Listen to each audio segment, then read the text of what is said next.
Ja, ja, hun hebben geen kijkers. Want je Duizenden ziet aan de views op reacties, Roto, hij bro. zet de likes ook uit, zodat we niet te weten komen Kunnen reageren, snap dat je? die abonnees en views fake zijn. Ja, Ze kopen 1000 views voor ja, 5 klopt. euro, dan zegt ze, Wallah, geloof eerst hem zo'n niet. broeder Klopt, Mohassis, klopt. hij deed dat zelfs bij mij soms, maar ik zei van, doe maar niet.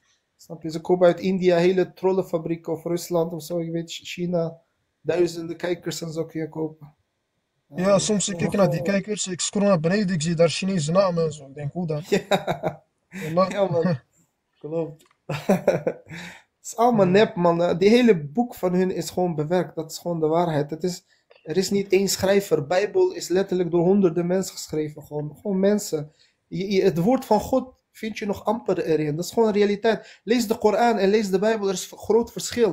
De Koran is vanuit goddelijk perspectief geschreven. De Bijbel is vanuit menselijk perspectief geschreven. Zoals een geschiedenisboek. Gewoon zo'n roman.